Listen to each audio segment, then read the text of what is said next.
Ikhwati fillahi ra'akumullah, kaum muslimin yang dimuliakan dan dirahmati oleh Allah Subhanahu wa taala. Oleh karenanya ternukil dari ucapan Abu Bakar As-Siddiq radhiyallahu taala anhu wa ardhah, yang dinukilkan oleh Imam Ahmad rahimahullahu taala di dalam Az-Zuhud, ayat yang halaman ke-172, ucapan sahabat yang mulia Abu Bakar As-Siddiq, ya ma'syar muslimin, istahyu Allah azza wa jal. Wahai kaum muslimin, bersifat malulah kalian kepada Allah Subhanahu wa taala. Bersikap malulah kalian kepada Allah Subhanahu wa taala. Fa walladzi nafsi biyadihi, demi zat yang jiwaku berada di tangannya, inni la adhillu hina adhhabu ilal ghaiti fil fada mughattiyan ra'si istihya'an min rabbi azza wa jal. Demi Allah, aku sampai harus menutupi diriku dengan kain saat akan membuang hajat di sebuah tanah lapang. Karena di masa baginda alaihi salatu wassalam, di masa para sahabat radhiyallahu taala anhum jami'an, belum ada kenikmatan yang kita rasakan di masa ini. Mereka harus ke tanah lapang untuk menunaikan hajat-hajat mereka, dan itulah ya juga yang dilakukan oleh Rasul sallallahu alaihi wasallam. Oleh karenanya di sana ada Anas bin Malik yang senantiasa membantu mempersiapkan apa-apa yang dibutuhkan oleh baginda alaihi salatu wassalam saat membuang hajat. Maka kata Abu Bakar Siddiq radhiyallahu taala anhu ardah, demi Allah, aku sampai harus menutup tubuhku dengan menggunakan kain saat membuang hajat di sebuah tanah lapang, karena aku malu kepada Allah Subhanahu wa taala. Abu Bakar Siddiq. Otomatis ketika kita buang hajat akan membuka aurat kita, tapi karena malu di hadapan Allah azza wa jal, tampil tanpa busana, yang beliau kerjakan menutup tubuh bagian atas agar tidak terlihat oleh Allah Subhanahu wa taala. Ikhwati fillah yarhakumullah, kaum muslimin yang dimuliakan dan dirahmati oleh Allah Subhanahu wa taala, kemana kita yang wal'iyadzubillah mungkin sudah menanggalkan sekian banyak pakaian ketakwaan pada diri kita? Tidakkah kita malu menjadi orang-orang yang tidak berbusana di hadapan Allah Subhanahu wa taala? Tidakkah kita malu menjadi orang yang tidak memakai pakaian sehelai pun di pandangan Rabbul Izzati wal Jalal Subhanahu wa taala? Untuk apa pandangan manusia melihat kita memakai pakaian yang terbaik, melihat kita memakai pakaian yang terindah, melihat kita memakai pakaian-pakaian yang mungkin paling mewah dan yang seterusnya, namun Allah Jalla wa Ala melihat kita tidak mengenakan sehelai pun dari kain-kain yang ada di dunia ini, dari kain-kain ketakwaan. Na'udzubillah min dzalik. Allahumma sallim sallim. Ikhwati fillah yarhakumullah, kaum muslimin yang dimuliakan dan dirahmati oleh Allah Subhanahu wa taala. Maka kembali kepada ayat yang telah kita nukilkan, wa inna 'alaikum lahafidhin. Ada malaikat-malaikat Allah Jalla wa Ala yang senantiasa menjaga kalian, kiraman katibin, malaikat yang akan menulis semua apa-apa yang kalian kerjakan. Ya'lamuna ma tafa'alun, mereka akan mengetahui apa yang kalian kerjakan. Ikhwati fillah yarhakumullah, kaum muslimin yang dimuliakan dan dirahmati oleh Allah Subhanahu wa taala. Ini yang pertama, al-kalam al-muharram, ucapan-ucapan yang berbau keharaman, dengan rincian yang sudah kita sebutkan pada pembahasan pertama tersebut. Dosa besar yang kedua, ikhwati fillah yarhakumullah, yang ada pada media-media sosial kita wal'iyadzubillah, adalah surah dzawatil arwah, gambar-gambar makhluk bernyawa. Kita diberikan bala, kita diberikan musibah oleh Allah Azza wa Jal dengan maraknya berbagai macam model smartphone yang pasti memiliki kamera, yang pasti dengan mudah untuk kita ciptakan gambar-gambar yang bernyawa. Yang ikhwati fillah yara'akumullah, kaum muslimin yang dimuliakan dan dirahmati oleh Allah Subhanahu wa taala, kalau untuk kepentingan yang darurah maka tidak ada celaan padanya.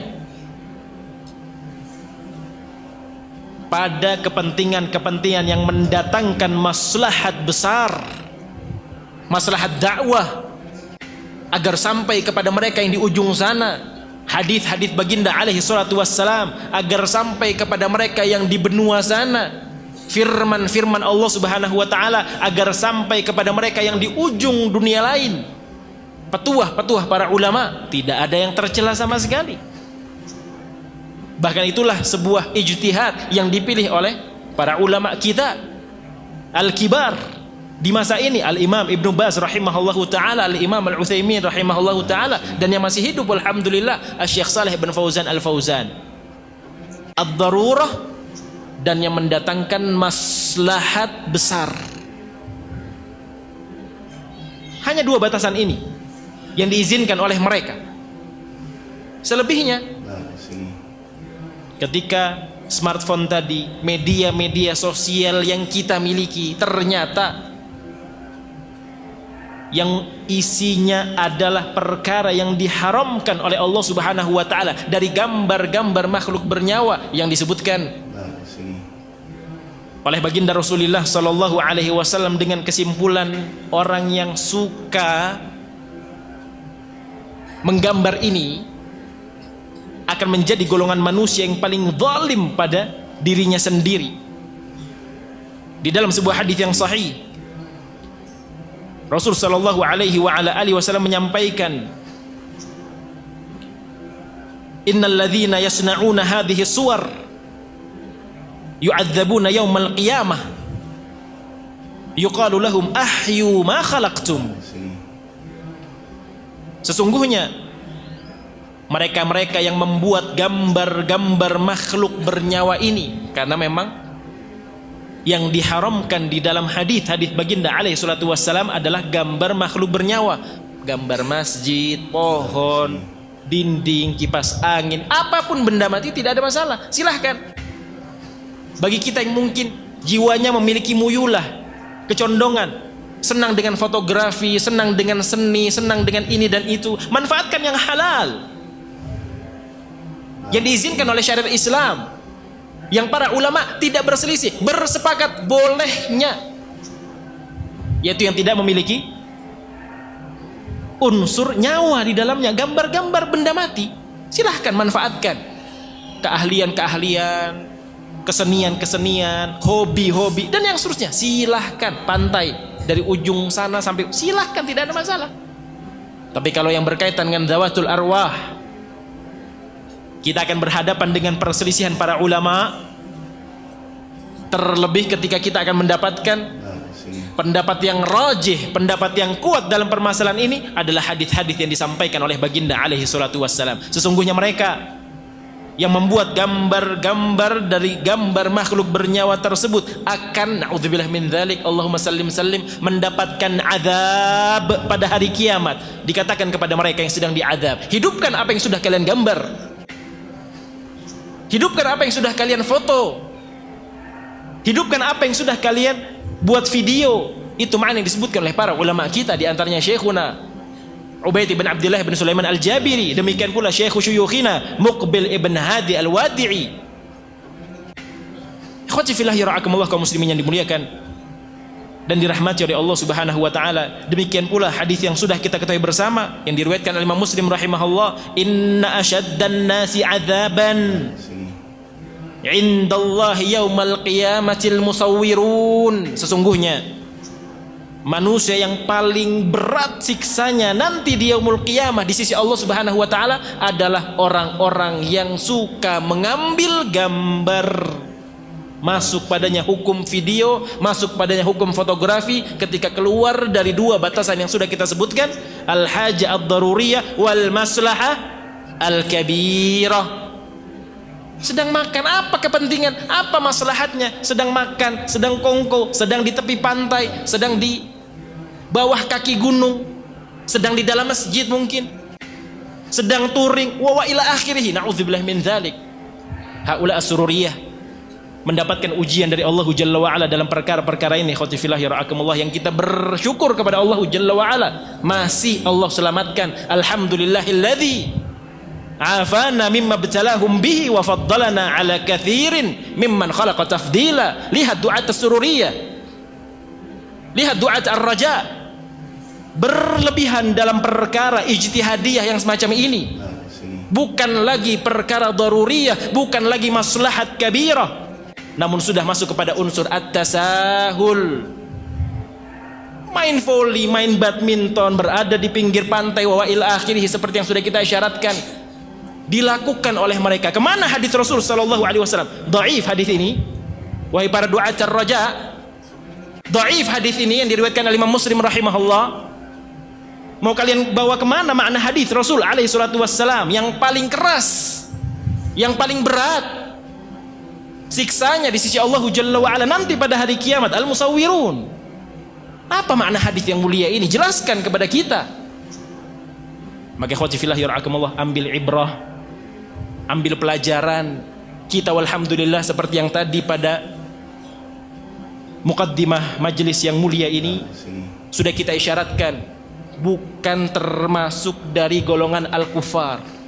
Kita walhamdulillah bukan termasuk dari orang yang diuji oleh Allah Jalla wa Ala dengan secara mutlak media akan rusak di tangan mereka.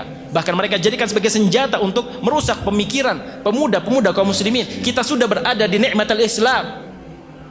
Kita sudah berada lebih dari itu di atas nikmatus sunnah. Kita sudah berada lebih dari itu di atas nikmatus salafiyah.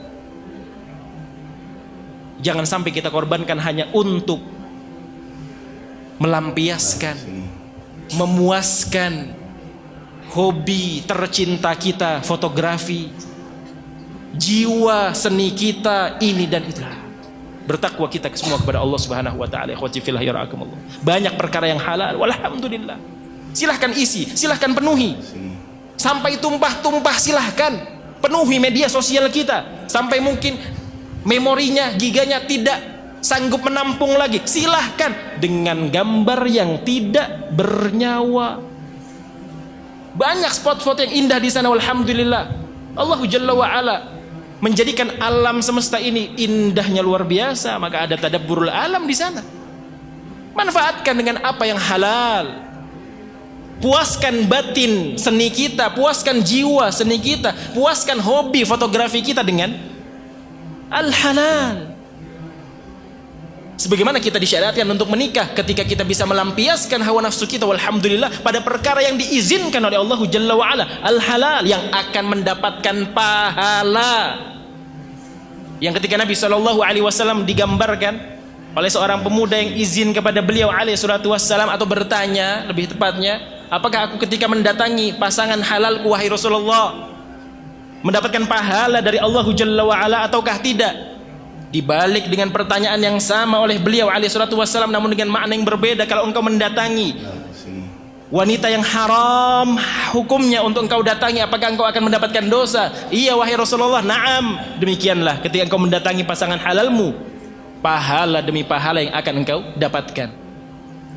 Ikhwati fillahi ra'akumullah, gambar makhluk bernyawa yang sudah digambarkan oleh Rasul sallallahu alaihi wa ala alihi wasallam sebagai manusia yang akan mendapatkan azab yang paling keras nanti di yaumul qiyamah. Ketika kita mengambil satu gambar makhluk bernyawa tanpa ada dua batasan yang sudah kita sebutkan tadi, dosa, kemaksiatan, keharaman, yang akan kita dapatkan adalah ancaman siksa Allah Subhanahu wa taala. Bahkan bukan hanya sekedar siksa, asyad, Allahumma sallim sallim, siksa yang paling pedih. Kemana akal-akal berpikir kita, kemana naluri-naluri jernih kita yang lebih mengorbankan jiwa ini untuk tidak apa-apa? Seakan-akan diazab saja oleh Allah Subhanahu wa taala. Toh ada ulama yang membolehkannya. Ikhwati fillah yara'akumullah, aina uquluna? Ada para ulama yang mengizinkannya. Ikhwati fillah yara'akumullah, aina al-uqul? Kemana ketakwaan kita? Kemana rasa takut kita? Kemana penghormatan kita kepada hadis baginda alaihi salatu wassalam? Jangan bertameng, jangan beralasan dengan pendapat para ulama yang mengizinkan, akhirnya keluarlah vlog wal'iyadzubillah tanpa ada batasan yang sudah kita sebutkan tadi. Allahumma sallim. Tasahul, bermudah-mudahan.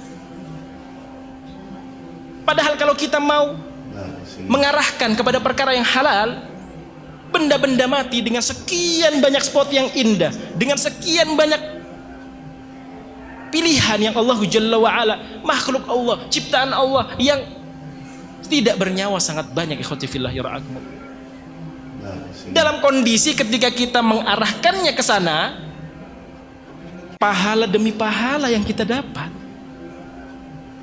Kita gambar pohon, post di media kita. Kita gambar pantai, post di media kita. Tanpa ada gambar makhluk bernyawa, pahala. Sepakat semua para ulama, pahala yang dia dapat, pahala. Tapi kalau yang kita post adalah, yang kita foto, lantas kita posting di media kita, dawatul arwah, kan tidak semua ulama yang menganggap itu dosa. Ya khilaf, taib.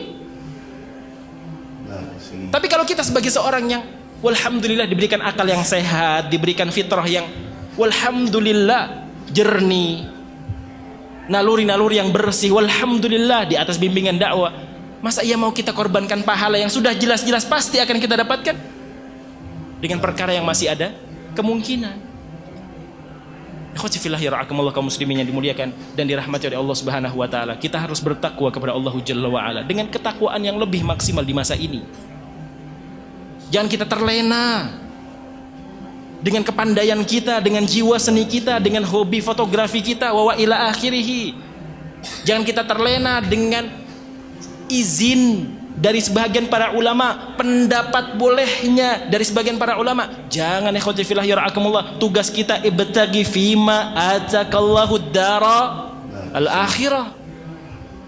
Kita diminta untuk berlomba-lomba, bukan saatnya untuk kita memilih jalan yang masih bercabang. Oh, bisa baik, bisa tidak. Oh, bisa boleh, bisa tidak. Ini ada jalan yang sudah jelas-jelas boleh. Sekali lagi, benda mati, silahkan. Sampai mungkin handphone kita, media kita tidak bisa mempost, silahkan, halal. Kenapa harus kita mencari yang syubhat? Ikhwati fillah yara'akumullah, lebih dari itu. Rasul sallallahu alaihi wa ala alihi wasallam menyampaikan di dalam hadisnya, kullu musawwirin finnar. Allahumma sallim. Allahumma sallim. Semua orang, semua pihak, semua hamba yang tukang gambar di dalam api neraka, kata beliau alaihi salatu wassalam, yaj'alu lahu bikulli suratin sawwaraha nafsan, yang Allah Subhanahu wa taala akan menjadikan gambar-gambar yang sudah dia ambil dengan foto, dengan video, dijadikan memiliki nyawa oleh Allah Subhanahu wa taala, fatu'adzibahu fi jahannam, yang akan diperintahkan oleh Allah Subhanahu wa taala untuk mengadab sang pengambil gambar tadi, yang memfoto tadi. Allahumma sallim. Allahumma sallim. Diadab dengan apa yang kita ambil. Ikhwati fillah yara'akumullah. Bayangkan kalau yang kita ambil gambarnya adalah anak-anak kandung kita, putra-putri kita, yang kita sayangi, yang kita jaga selama ini. Bukan tidak mungkin, bukan satu hal yang muhal, bukan satu hal yang mustahil. Ketika Allah Jalla wa'ala memberikan kemurkaannya kepada kita, wal'iyadzubillah, anak-anak kita memang sudah wafat, dihidupkan oleh Allah, ditiupkan lagi nyawanya, diminta untuk mengazab kita. Allahumma sallim. Khawati fillah yara'akumullah, kemana ketakwaan kita kepada Allah Jalla wa'ala? Marilah kita sudahi dosa yang kedua yang Allahumma sallim. Terlalu banyak hadis-hadis Nabi alaihi salatu wassalam yang mungkin menjadikan seorang hamba berpikir 2 kali, berpikir 3 kali, berpikir ratusan bahkan ribuan kali untuk mengambil pendapat yang membolehkannya. Ini dalam kondisi dua batasan sudah kita pahami ya. Jangan kita, loh itu KTP yang kamu miliki ada fotonya. Lah itu dakwah di Saudi Arabia Syekh Shalih Al Fauzan. Masa iya Syekh Shalih Fauzan nanti diazab? Ya ikhwah. Jangan mainkan hawa nafsu dalam perkara ini. Bertakwa kepada Allah Subhanahu wa taala sudah. Jangan suka cari pembenaran. Tapi ini kan perkara furu'. Iya perkara furu'. Tolong jelaskan seperti tadi. Hadis Rasul sallallahu alaihi wasallam berbagai macam ancaman, sekian banyak ancaman. Mau dikemanakan ya khusifillah ya ra'akumullah? Mau ditakwil atau mau dihukumi sebagai hadis yang dhaif? Hatu burhanakum in kuntum shadiqin. Hadis riwayat Muslim, bagaimana kita mau mendaifkannya? Bagaimana kita mau menanamkan illah di dalamnya, penyakit di dalamnya? Muslim. Hadis yang diriwayatkan oleh Al-Imam Al-Bukhari wal Imam Muslim seperti yang sudah kita ketahui, mayoritasnya adalah hadis-hadis yang sahih. Bahkan tidak sedikit seorang muhaddits atau para ulama al-muhadditsin afwan yang menyimpulkan bahwa Sahih Bukhari adalah kitab tersahih setelah Al-Quran. Setelahnya Sahih Al-Imam Muslim. Mau dikemanakan? Mau ditakwil dengan apa? Oh itu maksudnya apa? Sudah ya khotifillah ya ra'akumullah. Sudah ya akhi, sudah. Kembali. Tapi sudah ya akhi, sudah. Kembali kepada Allah Subhanahu wa taala. Tapi sudah, ayo kembali. Bukan sesuatu yang bijak ketika kita berhadapan dengan hadis Nabi alaihi salatu wassalam masih mengeluarkan ucapan tapi kenapa masih menawar-nawar apa yang sudah disabdakan oleh beliau sallallahu alaihi wasallam? Mana taslimut tam yang selama ini kita pelajari? Menerima dengan sempurna apapun yang telah disebutkan di dalam Al-Quran, apapun yang telah menjadi keputusan baginda Rasulullah sallallahu alaihi wasallam. Itu pembahasan tersendiri yang tidak mungkin kita bahas di waktu yang singkat ini. Khotifillah ya ra'akumullah, kaum muslimin yang dimuliakan dan dirahmati oleh Allah Subhanahu wa taala. Ini dosa kedua pada media-media kita, pada smartphone kita, yang semoga Allah Subhanahu wa taala menjaga kita, menjaga segenap salafiyin, menjaga segenap muslimin mukminin dari dosa besar ini. Wal a'udzu billah. Allahumma sallim sallim. Amin ya rabbal alamin. Bukan sesuatu yang tidak mungkin Allah Jalla wa ala memberikan hidayah kepada kaum muslimin. Kita berdoa memohon kepada Allah Jalla wa ala semoga mereka mendapatkan hidayah. Sebagaimana kita pun mendoakan diri-diri kita agar bisa terus berada pada batasan-batasan yang telah disampaikan oleh baginda Rasulullah sallallahu alaihi wa ala alihi wasallam. Yang terakhir, yang ketiga, ikhwati fillah ya ra'akumullah, alafu minkum apabila terlalu memakan waktu. Dosa besar yang ketiga yang kita akan bahas secara ringkas biidznillah taala adalah dzunubul khalawat. Dosa besar yang ketiga pada media-media kita adalah dosa saat kita bersendiri dengan keharaman Allah Subhanahu wa taala. Apakah di tengah-tengah ramainya manusia ataukah benar-benar bersendiri, tidak ada manusia yang berada di sekitar kita? Sebagian para ulama kita menjelaskan, di antaranya Syekh Sa'dun Al-Hamadi hafizahullah wa ra'a, imam min a'immati atau afwan alim min ulama'i ahli sunnah fi hadal asr. Dalam sebuah khutbahnya beliau menyampaikan tentang dosa al-khalawat ini yang sangat luar biasa. Ya na'udzubillah min dzalik, mungkin sebahagian kita diuji oleh Allah Jalla wa ala. Kata beliau, bisa sangat mungkin ada seorang suami atau seorang istri yang bermaksiat dengan media sosialnya, dengan smartphone-nya di hadapan mereka masing-masing. Yang suami menghadap istrinya namun handphonenya berbalik arah. Yang istri pun demikian menghadap suaminya namun handphonenya berbalik arah. Maksudnya masing-masing memegang layar. Pasangan suami istri, pasangan yang halal, yang bertemu adalah bahagian belakang dari handphonenya masing-masing.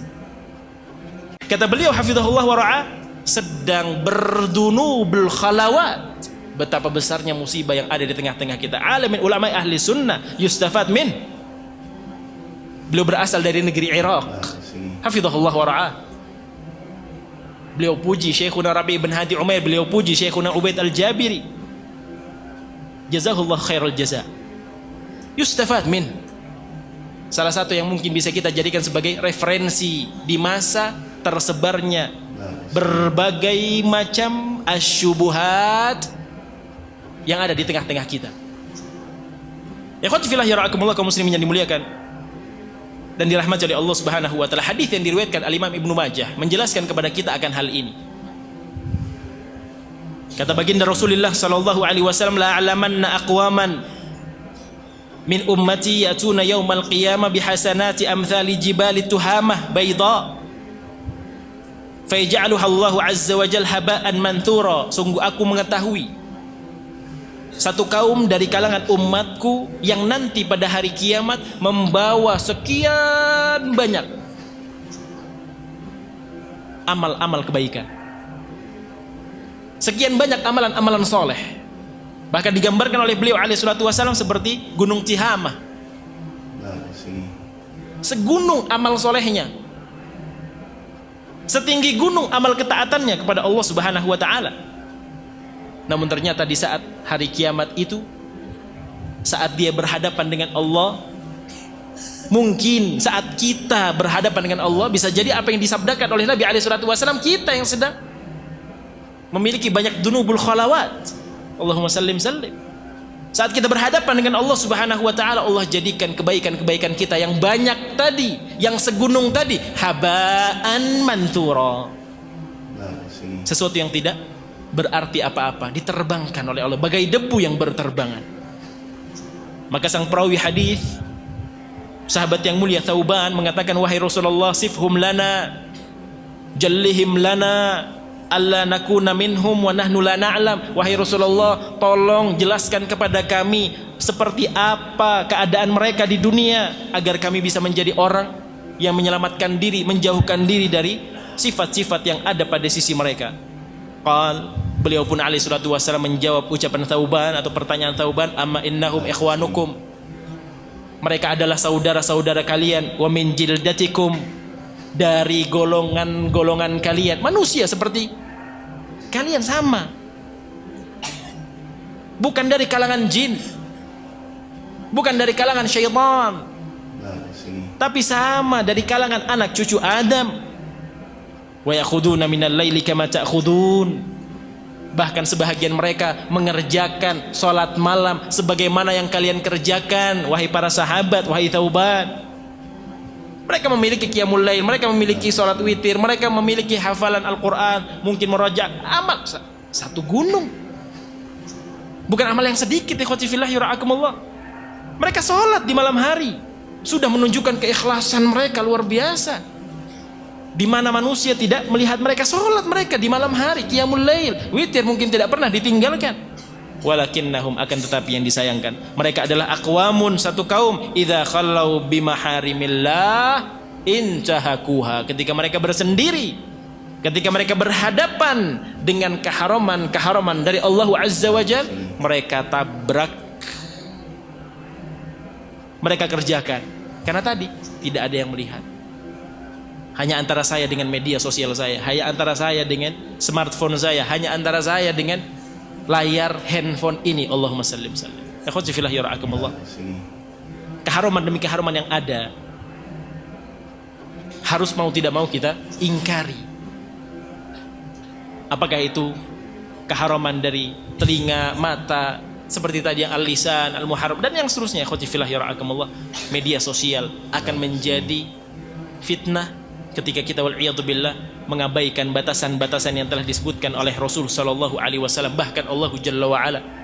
Namun akan menjadi nikmat, akan menjadi karunia yang besar saat Allah Subhanahu wa taala membimbing kita untuk bisa mempergunakan media sosial ini untuk menyebarkan kebaikan, untuk berdakwah, untuk menambah rasa takut kita kepada Allah Subhanahu wa taala, untuk mengikuti kajian online dan yang seterusnya dari kebaikan-kebaikan yang tidak bisa kita nukilkan satu persatu. Mungkin ini ikhwati fillah ya ra'akumullah, kaum muslimin yang dimuliakan dan dirahmati oleh Allah Subhanahu wa taala, kurang lebihnya saya mohon dimaafkan. Wa bihadzal qadar kifayah wa sallallahu wasallam wa barak ala nabiyyina Muhammad wa ala alihi wa sahbihi ajma'in wa akhiru da'wana anil hamdulillahi rabbil alamin. Tafaddalu ya ra'akumullah. Assalamualaikum warahmatullahi wabarakatuh.